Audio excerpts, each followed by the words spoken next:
কিন্তু 53 বছর ধরে রাষ্ট্রটা যেভাবে চলেছে সেটা মুক্তিযুদ্ধের আকাঙ্ক্ষা অনুযায়ী চলেনি।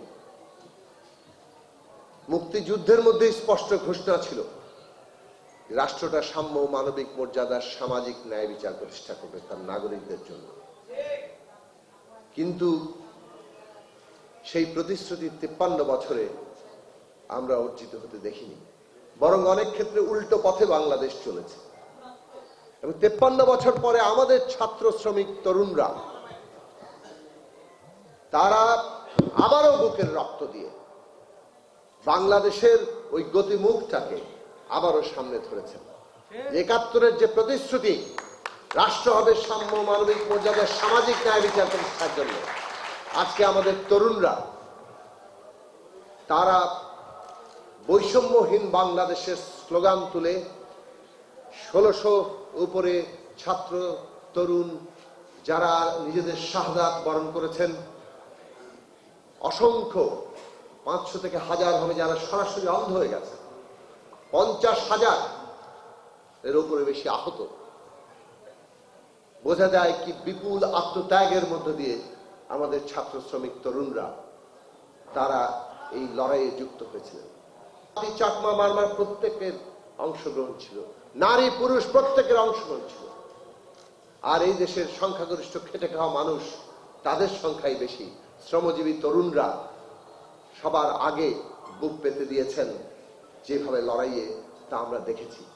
আবু সাঈদ ২ হাত বাহু তুলে দিয়ে নিজের জীবন উৎসর্গ করে এই ফ্যাসিস্টরা যে ভয়ের রাজত্ব তৈরি করেছিল, সেই ভয়ের রাজত্ব ভেঙে দিয়েছিলেন। একটা জাতির জন্য, একটা জনগোষ্ঠীর জন্য এই মুহূর্ত বারে বারে আসে না। এই মুহূর্ত এসেছে যে আমাদের সন্তানরা নিজের জনগোষ্ঠীর স্বার্থের জন্য, নিজের দেশের স্বার্থের জন্য নিজের জীবন উৎসর্গ করার মতো সাহস দেখিয়েছে, জীবন উৎসর্গ করেছে। এর চাইতে বড় মানবিক মুহূর্ত আর কিছু হতে পারে না।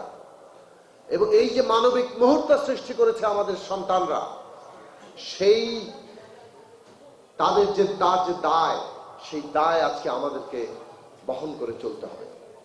তাদের যে আকাঙ্ক্ষা ছিল এই বাংলাদেশ, সেই বৈষম্যহীন বাংলাদেশ প্রতিষ্ঠা করতে হবে। বাংলাদেশের সমস্ত রাজনৈতিক শক্তি, বাংলাদেশের সকল নাগরিকের সামনে এখন এটা একটা বড় আকারের কর্তব্য এবং দায় হিসেবে সামনে আছে। কেউ এই দায় থেকে আমরা মুক্ত হতে পারি না।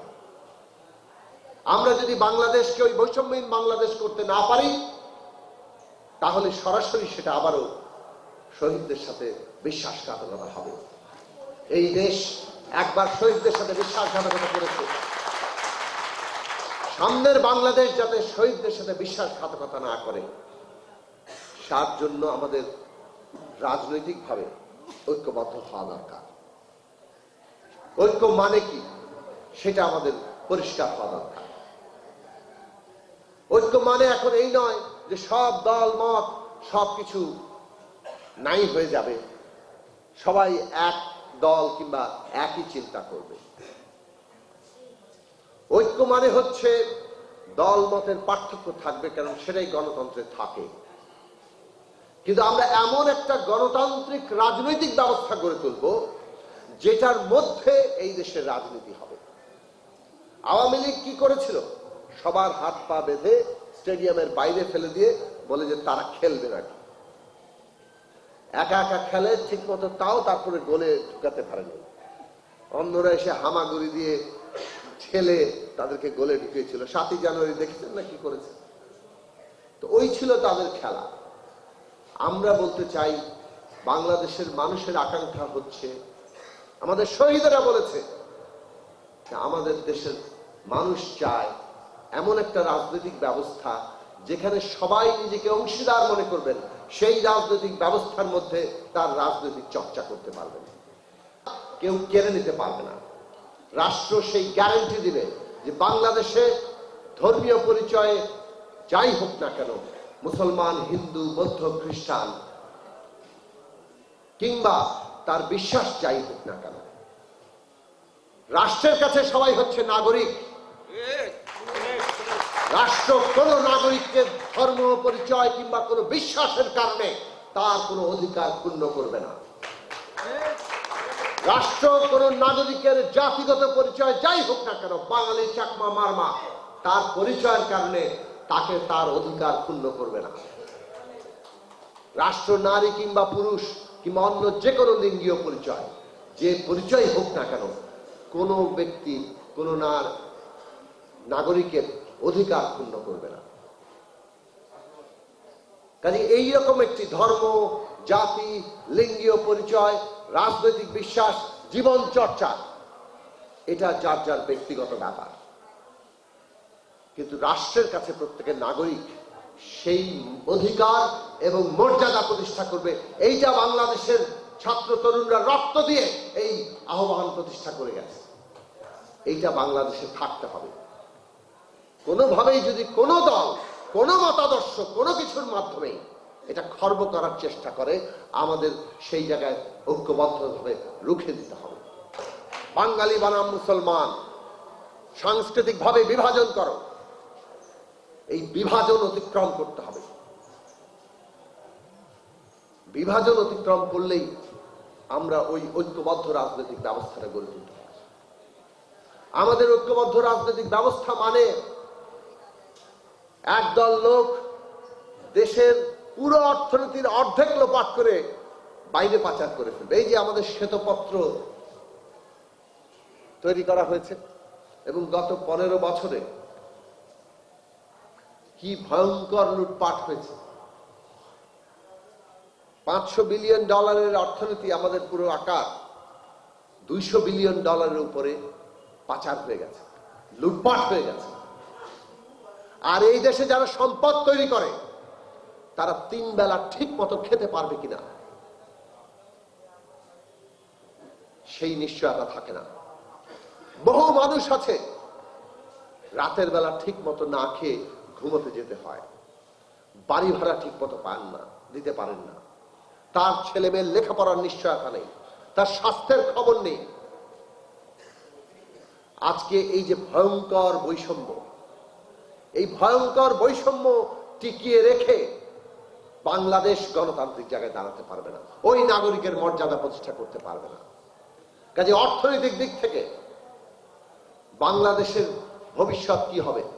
লুটপাট করে পার পাওয়া যাবে না, লুটপাট করে পার পাওয়া যাবে না, এবং কেউ খাবে তো কেউ খাবে না, এই রকম নীতি চলবে না। মৌলানা ভাসানী এই বাংলাদেশের যখন স্বপ্ন দেখেছিলেন, তিনি বাংলাদেশের নীতি খুব পরিষ্কার করে পাকিস্তানের বিরুদ্ধে লড়াই বলেছেন, কেউ খাবে তো কেউ খাবে না, এইটা চলবে না। এবং ওই লড়াই করতে করতেই বাংলাদেশ কায়েম হয়েছে। এবং বাংলাদেশ আজকে নতুন ভাবে, আমরা যে বলি 53 বছর পরে নতুন যাত্রায় এসছে, সেই যাত্রায় এই নীতি আমাদের প্রতিষ্ঠা করতে হবে।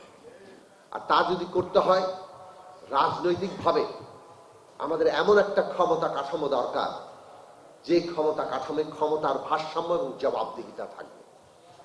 গণতন্ত্রের কথা একাতে বলা হয়েছে, নাগরিকের মর্যাদার কথা বলা হয়েছে, আরেক হাতে সেটা কেড়ে নেওয়ার সমস্ত ব্যবস্থা তৈরি করা হয়েছে। ক্ষমতার কাঠামো এমন যেখানে এক ব্যক্তির হাতে সমস্ত ক্ষমতা কেন্দ্রীভূত ছিল, তার কোনো জবাবদিহিতা ছিল না। সংবিধানের ঊর্ধ্বেও বাংলাদেশের প্রধানমন্ত্রীর ক্ষমতা। এই যে জবাবদিহিতাহীন ক্ষমতা, এই ক্ষমতাই পথ ধরেই বাংলাদেশের ফ্যাসিবাদ কায়েম হয়েছে। ওই ক্ষমতাহীন, জবাবদিহীন ক্ষমতার পথ ধরেই 75 সালে যেমন বাকশাল হয়েছিল, আমরা দেখেছি আবার 2011 সালে কিভাবে পঞ্চদশ সংশোধনীর মাধ্যমে সংবিধানের 1/3 কিংবা একটা বিরাট উল্লেখযোগ্য অংশ তাকে অপরিবর্তনীয় ঘোষণা দিয়ে জনগণের অভিপ্রায় যে সংবিধান, তাকে জনগণের ঊর্ধ্বে ঠেলে দেওয়া। এইভাবে জনগণকে ক্ষমতাহীন করে একটা ফ্যাসিবাদ কায়েম করা হয়েছে। কাজেই মূল প্রশ্ন হচ্ছে,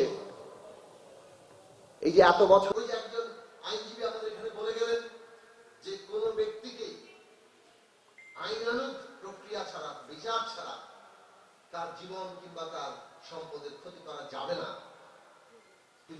মানুষ রাজনৈতিক বিরোধিতা করার কারণে শত শত মামলা, বিনা বিচারে আটক থাকা, কিংবা পুলিশি হেফাজতের নির্যাতন, আর কি ভয়ঙ্কর কায়দায় গুম খুনের শিকার গত 15 বছর ধরে হয়েছে, তাদের সাক্ষীরা এখানে অনেক আছে, বিএনপি নেতারা আছে, অন্যান্য রাজনৈতিক দল, আমাদের মতো দল যারা শক্তির দিক থেকে আকারে ছোট, তাদের নেতা কর্মীরা রেহাই পায়নি। আমাদের উপরে